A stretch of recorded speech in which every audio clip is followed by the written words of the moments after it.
Hello बच्चों, मैं मोहन सिंह राजपूत आज की कक्षा में आपका स्वागत करता हूं। हम पढ़ रहे थे कक्षा 12 की इतिहास की पाठ्य पुस्तक का भाग 2 भारतीय इतिहास के कुछ विषय, और इसका 5वां अध्याय यात्रियों के नजरिए से हम पढ़ रहे थे।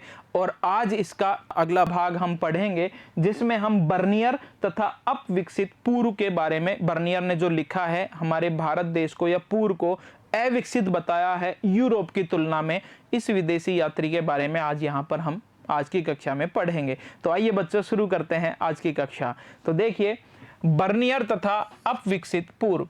फ्रांसवा बर्नियर, फ्रांस जो यूरोप का एक देश है, फ्रांस, वहां से भारत घूमने के लिए आया था, विदेशी यात्री था। और उस समय भारत में मुगल शासन चल रहा था, मुगल राजवंश शासन कर रहा था, और मुगलों में जो बादशाह थे शाहजहां, उनका शासन यहाँ पे चल रहा था। तो उसने भारत की तुलना यूरोप से की है। हमने अन्य यात्रियों के बारे में जो बात की, जिनमें बर्नियर थे और इब्न बतूता थे, उन्होंने तुलना की है नई नई चीजों की। जबकि जो बर्नियर है वो अलग तरह के यात्री थे, अलग तरह के इतिहासकार थे। उन्होंने हर जगह भारत में जो देखा उसकी तुलना यूरोप से की है, और भारत को यूरोप की तुलना में निम्न और अविकसित दिखाने की कोशिश की है। तो देखिए, समझते हैं इनके बारे में। तो जो बर्नियर है, फ्रांस से आए थे, फ्रांसवा बर्नियर, इनकी जो पुस्तक है उसका नाम है ट्रेवल्स इन मुगल एम्पायर। मतलब मुगल एम्पायर, मुगलों का साम्राज्य, मुगलों का शासन उस समय था जब ये आए थे।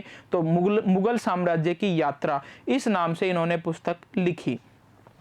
बर्नियर व इब्न बतूता के वर्णन में मूलभूत अंतर है।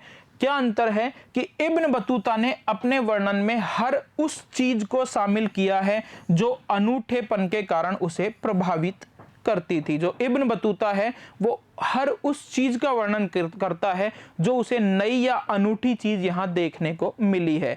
जबकि ये जो है फ्रांसवा बर्नियर, ये किस तरह का वर्णन करते हैं, देखिए। बर्नियर ने भारत में जो देखा उसकी तुलना यूरोप से तथा विशेष रूप से फ्रांस से करता था, तथा भिन्नता को उजागर करने में अधिक रुचि लेता था।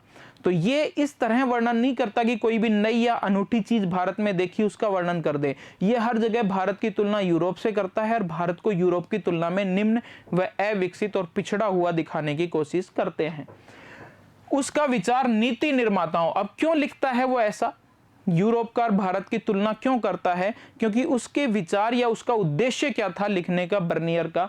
तो बर्नियर का उद्देश्य था, उनका विचार नीति निर्माताओं, जो यूरोप में नीति निर्माता थे, कानून निर्माता थे, उनको प्रभावित करना था।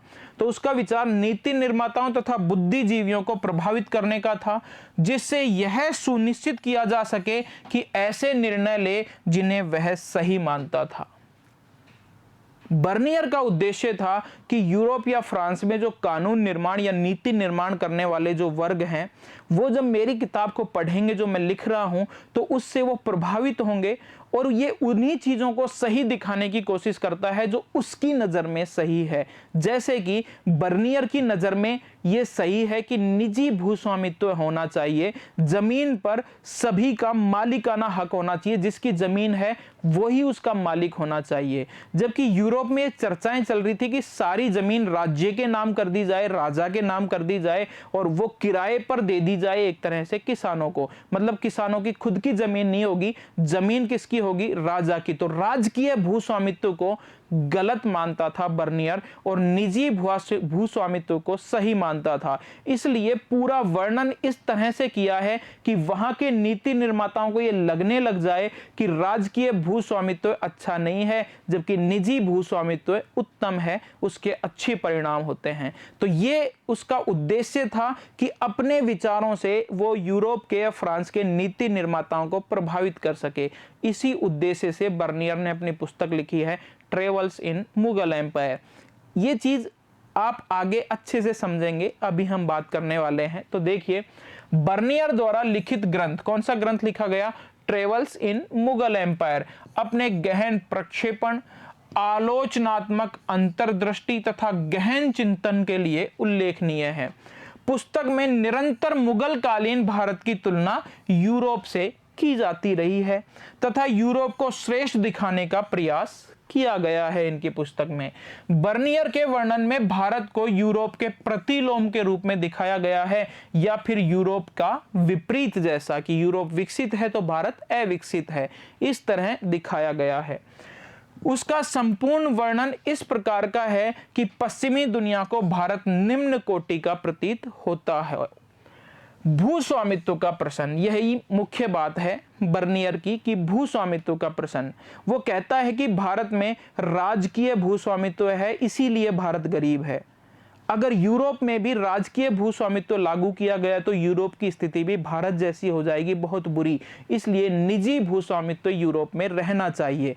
इसी उद्देश्य से उसने ये सब लिखा है, गलत सही तरीके से। तो देखिए क्या है, बर्नियर के अनुसार भारत व यूरोप के बीच मूलभूत भिन्नताओं में से एक था कि भारत में निजी भूस्वामित्व का अभाव था। सारी भूमि राज्य की थी, किसानों को किराए पे जमीन दी जाती थी, इसीलिए किसानों की स्थिति और जमीन भी बहुत खराब थी, किसानों की स्थिति भी बहुत खराब थी। अगर यूरोप में भी ऐसा किया गया, राजकीय भूस्वामित्व लागू किया गया, निजी भूस्वामित्व को खत्म किया गया, तो यूरोप की स्थिति भी बुरी हो जाएगी। जबकि इसका सारा वर्णन इतना सही नहीं है, क्योंकि भारत में भी निजी भूस्वामित्व था। देखिए आगे, उनका निजी स्वामित्व के गुणों में दृढ़ विश्वास था। किसका? बर्नियर का निजी भूस्वामित्व के गुणों में दृढ़ विश्वास था। वह भूमि पर राजकीय स्वामित्व को राज्य व निवासियों दोनों के लिए हानिकारक मानता था। वो मानता था कि अगर सारी भूमि पर राजकीय भूस्वामित्व रहेगा, राजा का ही स्वामित्व रहेगा, तो यह पूरे देश के लिए और राजा के लिए भी खराब बात है, अच्छी नहीं है, हानिकारक है।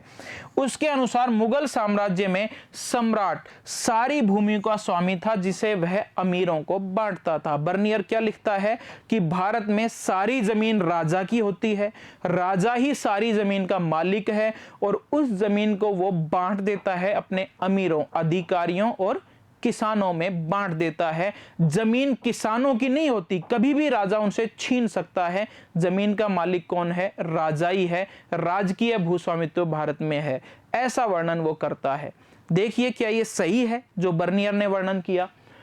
इससे अर्थव्यवस्था और समाज के लिए अनर्थकारी परिणाम होते हैं। कहता है कि जो राजकीय भूस्वामित्व भारत में है, इससे पूरे देश के लिए और अर्थव्यवस्था के लिए अनर्थकारी परिणाम होते हैं। कैसे होते हैं ये परिणाम? बर्नियर के अनुसार राजकीय भूस्वामित्व के कारण भूधारक, जिनको जमीन मिली हुई है, किसान जो है, तो भूधारक मतलब किसान अपने बच्चों को भूमि नहीं दे सकते।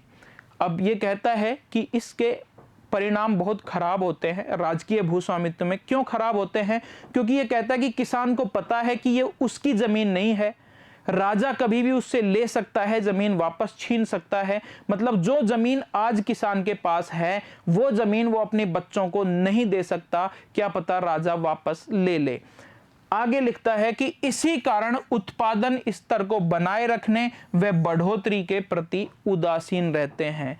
किसान की अपनी जमीन नहीं है, इसीलिए किसान उस जमीन को ज्यादा उत्पादनकारी बनाने के लिए प्रयास नहीं करता कि जमीन को अच्छी बनाऊं, बराबर करूं, यहां अच्छी पैदा हो, इस तरह जमीन में मतलब थोड़ा सा श्रम करूं या परिश्रम लगाऊं या कुछ पैसे लगाकर अपने खेतों को अच्छा बनाऊं, ऐसे प्रयास किसान नहीं करता है और इससे पैदावार दिन प्रतिदिन घटती ही चली जाती है। अगर किसान को पता हो कि ये उसी का खेत है, उसी की जमीन है, उससे कोई नहीं छीनने वाला, तो वो वहां पर उस जमीन को ज्यादा अच्छा बनाएगा और ज्यादा उत्पादन वहां से प्राप्त हो पाएगा। लेकिन ऐसे प्रयास भारत में नहीं होते हैं, क्योंकि जमीन पर राजकीय भूस्वामित्व है, इसीलिए भारत की जमीन दिन प्रतिदिन खराब होती जा रही है। ऐसा वर्णन किसने किया है? बर्नियर ने। भूमि के रखरखाव व बेहतरी का प्रयास नहीं हो पाता है, किसान करता ही नहीं ऐसे प्रयास, उसको लगता है कि ये जमीन तेरी है नहीं, राजा की है। इसलिए क्या ये बात सही है बर्नियर ने जो लिखा? आगे हम देखेंगे। इसी प्रकार निजी भूस्वामित्व के अभाव ने बेहतर भूधारकों के वर्ग के उदय को रोका, जो भूमि के रखरखाव व बेहतरी के प्रति सजग रह सकते थे। इसी के चलते कृषि का समान रूप से विनाश होता चला गया। दिन प्रतिदिन भूमि खराब होती गई, भूमि को ज़्यादा उपजाऊ बनाने के प्रयास नहीं किए किसानों ने और कम पैदावार होती चली जा रही है भारत में। किसानों का असीम उत्पीड़न होता है क्योंकि राजा की जमीन है तो राजा उनको किराए पे जमीन देता है और बहुत सारी फसल उनसे राजा ही छीन ले जाता है। समाज के सभी वर्गों के जीवन के स्तर में लगातार पतन की स्थिति उत्पन्न हुई सिवाय शासक वर्ग के। फिर कहता है कि शासक वर्ग ही अमीर है, बाकी हर वर्गों की स्थिति खराब ही होती जा रही है, ऐसा भी लिखता है बर्नियर। इसी के वर्णन में बर्नियर भारतीय समाज को दरिद्र लोगों का समरूप समूह के रूप में वर्णित करता है कि भारत में दरिद्र लोग बहुत ज्यादा है और भारतीय समाज दरिद्र लोगों का समाज है। वह कहता है बर्नियर का विश्वास था कि भारत में बहुत अमीर लोग हैं या बहुत ही गरीब लोग हैं, मध्य की स्थिति के लोग नहीं थे। बर्नियर कहता है कि शासक वर्ग है वो बहुत अमीर है, बाकी सभी लोग बहुत गरीब हैं, मध्यम वर्ग है ही नहीं, मध्य की स्थिति के लोग भारत में है ही नहीं, ऐसा वर्णन करता है बर्नियर। देखिए आगे बर्नियर मुगल साम्राज्य के बारे में लिखता है। और क्या लिखा उसने, मैंने अभी बात की कि भारत को वो अपविकसित या दरिद्र दिखाने की कोशिश करता है यूरोप के मुकाबले। और क्या चीजें लिखता है वो मुगल साम्राज्य के बारे में, देखिए इनका राजा, भारतीय लोगों के राजा देखो कैसे थे, भिखारियों व क्रूर लोगों का राजा था। भारतीय लोग भिखारी व दरिद्र थे, इसलिए इनका राजा भिखारी व क्रूर लोगों का राजा था। इनके शहर विनष्ट तथा खराब हवा से दूषित थे, खेत झाड़ीदार व घातक दलदल से भरे हुए थे भारत वालों के लोग। इन सभी का एकमात्र कारण उसने क्या बताया है, एकमात्र कारण बताया है राजकीय भूस्वामित्व। डरा रहा है यूरोप के लोगों को, अगर तुमने भी राजकीय भूस्वामित्व यूरोप में लागू किया तो तुम्हारी भी स्थिति ऐसी ही होने वाली है, इसलिए तुम तो निजी भूस्वामित्व लागू रखो। तो यूरोप के नीति निर्माताओं को प्रभावित करने की कोशिश कर रहा है बर्नियर। उसका प्रयास था, बर्नियर क्या करना चाह रहा है ऐसा सब दिखा के, उसका प्रयास था, बर्नियर का प्रयास था कि मुगल कालीन भारत से संबंधित उसका विवरण यूरोप में उन लोगों के लिए एक चेतावनी का कार्य करेगा जो निजी भूस्वामित्व की अच्छाइयों को स्वीकार नहीं करते हैं, जो निजी भूस्वामित्व की विचारधारा के खिलाफ बोलते हैं, उनको सुधार देगी मेरी किताब में जो लिखा है मैंने। ऐसा सोचना किसका था, बर्नियर का। आगे देखिए, लेकिन एक भी मुगल दस्तावेज, क्या बर्नियर ने जो लिखा वो सही है, अब वो हम बात करने वाले हैं। एक भी मुगल दस्तावेज, मुगलों के समय भी इतिहास लिखे जाते थे, अगले अध्यायों में हम पढ़ेंगे कि अकबर के दरबार में जो अबुल फजल होते थे, अन्य इतिहासकार थे, ऐसा एक भी ग्रंथ, एक भी दस्तावेज हमें नहीं मिला है। तो देखिए, लेकिन एक भी मुगल दस्तावेज यह सूचित नहीं करता है कि राज्य ही भूमि का एकमात्र स्वामी था। एक में भी ऐसा नहीं मिला कि सारी जमीन राजा की है, राजा ही भूमि का स्वामी है, ऐसा कहीं वर्णन नहीं मिलता है हमें, जबकि बर्नियर अपने मन से कुछ भी लिखे जा रहा है। 16वीं शताब्दी में अकबर का सरकारी इतिहासकार जो था, जिसका नाम था अबुल फजल, भू राजस्व को राजत्व का पारिश्रमिक बताता है। अबुल फजल ने जो अकबर नामक ग्रंथ लिखा, उसी का एक भाग था आईन अकबरी, उसमें लिखता है कि राजा जो किसानों से लगान वसूल करता है वो इसलिए नहीं कि सारी जमीन राजा की है, बल्कि इसलिए वसूल करता है कि मैं यहाँ शासन कर रहा हूँ, सभी लोगों को सुरक्षा प्रदान कर रहा हूँ, इसलिए मुझे भी थोड़ा पारिश्रमिक मिलना चाहिए जमीन से। तो जो लगान वसूल करता है वो राजत्व का पारिश्रमिक बताया है अबुल फजल ने, इसलिए नहीं कि जमीन मेरी है तो मैं लूंगा ये आपसे लगान, नहीं, बस मैं आपको सुरक्षा प्रदान कर रहा हूँ, शासन कर रहा हूँ, तो इसलिए पारिश्रमिक के रूप में लगान वसूल करते थे। एक भी मुगल दस्तावेज हमें यह नहीं बताता है कि सारी जमीन राजा की होती थी या भारत में राजकीय भूस्वामित्व था। यह राजा द्वारा अपनी प्रजा को सुरक्षा प्रदान करने के बदले की गई मांग लगती है, न कि भूमि पर लगान। अपनी प्रजा को जो सुरक्षा प्रदान करते थे उसके बदले में कि मैं सुरक्षा प्रदान कर दूंगा तो सेना रखूंगा, खर्चा होगा, इसलिए कुछ हिस्सा आपकी जमीन में जो पैदा हुआ किसानों की में, उसका कुछ हिस्सा राजा ले लेता था, इस तरह से लेता था, इसलिए नहीं कि सारी जमीन राजा की होती थी। आगे बात करें कि यूरोप के लिए एक चेतावनी, यूरोप के लिए बर्नियर एक चेतावनी देता है कि कहता है कि तुमने राजकीय भूस्वामित्व लागू किया तो तुम्हारी स्थिति खराब होगी। तो किस तरह वो लिखता है अपनी किताब में, देखिए। बर्नियर चेतावनी देता है कि यदि यूरोपीय शासकों ने मुगल ढांचे का अनुसरण किया तो उनकी स्थिति क्या होगी। किस तरह से वो भारत का, अब फिर से भारत का वर्णन करेगा कि भारत में खेत और किसान कितनी बुरी स्थिति में है, क्योंकि वहां राजकीय भूस्वामित्व है, जबकि इसमें सच्चाई नहीं है, क्योंकि एक भी मुगल दस्तावेज ये नहीं बताता है कि यहां पर राजकीय भूस्वामित्व था। तो देखिए, उनके राज्य इस प्रकार अच्छी तरह से जुते और बसे हुए इतनी अच्छी तरह से निर्मित हैं, किनके, यूरोप वालों के। कहते हैं कि बहुत अच्छे खेत हैं, बहुत अच्छे राजा हैं, सब कुछ अच्छा है। इतने समृद्ध, इतने सुशिष्ट तथा फलते फूलते नहीं रह जाएंगे जैसा कि हम उन्हें देखते हैं। वो कहता है कि जितना अब फल फूल रहे हैं यूरोप के राज्य, ये उतने फल फूलेंगे नहीं अगर तुमने राजकीय भूस्वामित्व लागू कर दिया तो। दूसरी दृष्टि से हमारे शासक अमीर और शक्तिशाली हैं और हमें यह स्वीकार करना चाहिए कि उनकी और बेहतर और राजकीय ढंग से सेवा होती रहे। वे जल्द ही रेगिस्तान तथा निर्जन स्थानों के भिखारियों तथा क्रूर लोगों के राजा बनकर रह जाएंगे। कब रह जाएंगे? अगर उन्होंने निजी भूस्वामित्व खत्म किया और राजकीय भूस्वामित्व लागू किया। तो चेतावनी दे रहा है यूरोप के शासकों को, जैसे कि वे जिसके विषय में मैंने वर्णन किया है, भारत में मुगल साम्राज्य के विषय में वर्णन किया है, वैसे ही हो जाओगे तुम भी। चेतावनी दे रहा है यूरोप के नीति निर्माताओं को।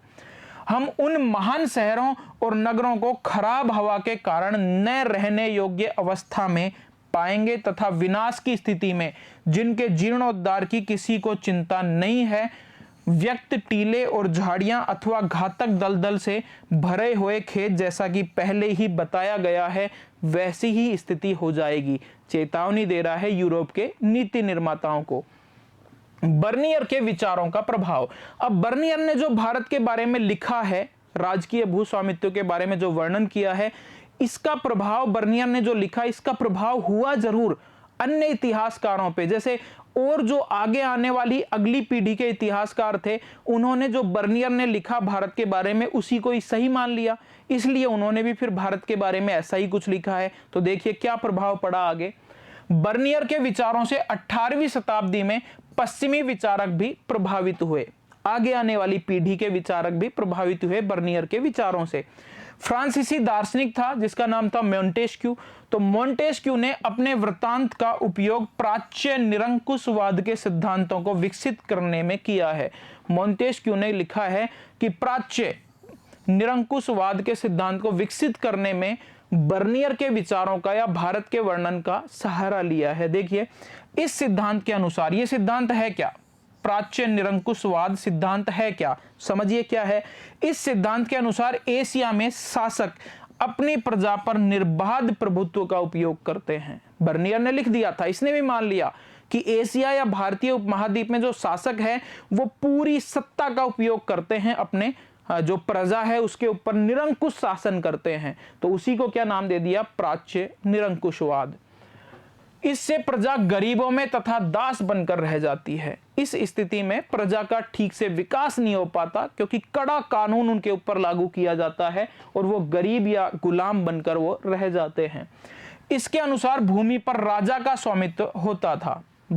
फिर मोंटेस्क्यू ने भी ये मान लिया, आगे आने वाली पीढ़ी के जो विचारक हैं मोंटेस्क्यू, उन्होंने भी ये मान लिया कि इसके अनुसार भूमि पर राजा का स्वामित्व होता था, निजी स्वामित्व अस्तित्व में नहीं थी। इसी दृष्टिकोण से राजा और उसके अमीरों को छोड़कर अन्यों का जीवन यापन बहुत मुश्किल हो पाता था। ये लिख दिया मोंटेस्क्यू ने भी। 19वीं शताब्दी में एक अन्य विचारक आए जिनका नाम था कार्ल मार्क्स। खूब नाम सुना होगा बच्चों आपने। कार्ल मार्क्स ने इन्हीं सिद्धांतों को आगे बढ़ाया। उसने भी इस बात को सही मान लिया। उसने क्या नाम दिया? एशियाई उत्पादक शैली के सिद्धांत नाम से उन्होंने एक विचार दिया और यह तर्क दिया कि भारत तथा अन्य एशियाई देशों में उपनिवेशवाद से पूर्व अधिशेष का अधिग्रहण राज्य द्वारा होता था। अधिशेष, जितना पैदा किया, जितना उन्होंने लागत लगाई किसान ने अपने खेत में, उससे ज्यादा जो भी पैदा हुआ वो अधिशेष है, वो सारा किसका? राजा का हो जाएगा। ऐसा होता था एशिया में। ऐसा किसने भी कह दिया? कार्ल मार्क्स ने भी, क्योंकि वो भी किसके विचारों से प्रभावित हो गया? बर्नियर के विचारों से, जो कि सही नहीं थे। आगे देखिए बच्चों, एक अधिक जटिल सामाजिक सच्चाई। अब बर्नियर ने जो लिखा है वो कहां तक सही है ये हम बात करेंगे। बर्नियर के वर्णन में मुगल राज्य को निरंकुश दिखाने का प्रयास किया गया है। उनका विवरण एक जटिल सामाजिक सच्चाई की ओर इशारा करता है। वो सच्चाई क्या है कि शिल्पकारों के बारे में वर्णन करता है बर्नियर। बर्नियर कहता है कि भारतीय शिल्पकार बहुत अच्छे हैं, बहुत ही अच्छी कलाकृतियां बनाते हैं, और भारतीय कलाकृति विदेशियों में इतनी महंगी, विदेशी लोग इतना ज्यादा पसंद करते हैं, विदेशों में बहुत ज्यादा मांग है उनकी, और इससे विदेशों से बहुत सारा सोना चांदी भारत में चला जाता है। एक तरफ तो कह रहा है कि सब कुछ राजा का होता था, बहुत ही दरिद्रता थी, कुछ नहीं था, और दूसरी तरफ कह रहा है कि शिल्पकारी इतनी अच्छी अवस्था में थी। तो एक ये जटिल सामाजिक सच्चाई लिख दी है बर्नियर ने। किस पे विश्वास करें? देखिए, उनके पास अपने उत्पादों को अच्छा बनाने के लिए प्रोत्साहन नहीं था। ऐसा किसने लिखा है? बर्नियर। एक जगह तो ऐसा लिख रहा है कि उनके पास ऐसा कुछ था ही नहीं, कुछ बचता ही नहीं था, सब कुछ राजा उनसे छीन लेते थे, जो भी वो कमाते थे। तो अपने उत्पादों को अच्छा बनाने के लिए कुछ था ही नहीं उनके पास, क्योंकि राज्य लाभ या मुनाफे का अधिग्रहण कर लेता था। इसलिए शिल्पकारों से संबंधित उत्पादन पतनोन्मुख था, खराब होता जा रहा था। फिर साथ ही वह यह भी मानता है, एक तरफ तो ये लिखा, लेकिन फिर वो क्या लिखता है? साथ ही वह यह भी मानता है कि पूरे विश्व में बड़ी मात्रा में बहुमूल्य धातुएं भारत में आती थी। बहुमूल्य धातुएं मतलब सोना चांदी भारत में आती थी। क्यों आती थी? क्योंकि उत्पादों का सोने चांदी के बदले में निर्यात होता था। भारतीय शिल्पकार जो बनाते थे वो चीजें सोना चांदी के बदले में बेच दी जाती थी, तो भारत में बहुमूल्य धातुएं सोना चांदी आ जाती थी। तो एक तरफ कह रहा है वो अच्छा कुछ बना ही नहीं पाते थे, एक तरफ कह रहा है इतनी अच्छे बनाते थे कि सोने चांदी के बदले में लोग खरीद लेते थे। बड़ी जटिल सामाजिक सच्चाई है। व्यापार के संबंध में क्या वर्णन करता है? तो देखिए, व्यापारियों के बारे में भी एक तरफ तो क्या कहता है कि व्यापारिक गतिविधियां सुदूर प्रदेशों तक फैली हुई थी, पूरे विश्व से बहुमूल्य धातुएं भारत में आती थी, उत्पादों का निर्यात जो भारत में व्यापारी बेचते थे उनका निर्यात सोने चांदी के बदले होता था, और व्यापारी समुदाय समृद्ध था, ये वर्णन करता है। और दूसरी तरफ कहता है बड़ा निरंकुश शासन था, शासक सब कुछ छीन लेता था लोगों से। आगे बात करें कि नगरों का वर्णन करता है। एक तरफ तो बर्नियर लिखता है कि 17वीं शताब्दी में कुल जनसंख्या की लगभग 15% आबादी नगरों में रहती थी। भारत में जितनी जनसंख्या थी उसकी 15% आबादी नगरों में रहती थी, जो उस समय के हिसाब से बहुत ज्यादा थी। उस समय के हिसाब से बहुत ज्यादा थी, मतलब बड़े बड़े नगर थे, और जैसा कि इब्न बतूता ने भी वर्णन किया है। जबकि ये क्या कहता है? यह अनुमान पश्चिमी यूरोप की नगरीय जनसंख्या के अनुपात से अधिक था। हम कह रहे हैं कि यूरोप में भी नगरीय जनसंख्या 15% नहीं थी जितनी भारत में थी। ज्यादातर लोग नगरों में रहते थे उस समय भारत में, मतलब 15% के लगभग, इतना यूरोप में भी नहीं था। दूसरी तरफ फिर कह रहा है ये कि फिर भी बर्नियर मुगलकालीन शहरों को शिविर नगर कहता है कि वो उजड़ जाते थे। ऐसे ही कहता है कि ये शिविर नगर अपने अस्तित्व के लिए राजकीय शिविर पर निर्भर रहते थे। ये राजकीय दरबार के आगमन के साथ ही अस्तित्व में आते थे तथा उनके चले जाने के बाद बहुत तेजी से इनका पतन हो जाता था। ऐसा लिख रहा है बर्नियर। तो बड़ी जटिल सामाजिक सच्चाई हमारे सामने पेश की है बर्नियर ने। तो उम्मीद है बच्चों आज की कक्षा आपको पसंद आई होगी, समझ में आई होगी। मिलते हैं अगली कक्षा में। धन्यवाद।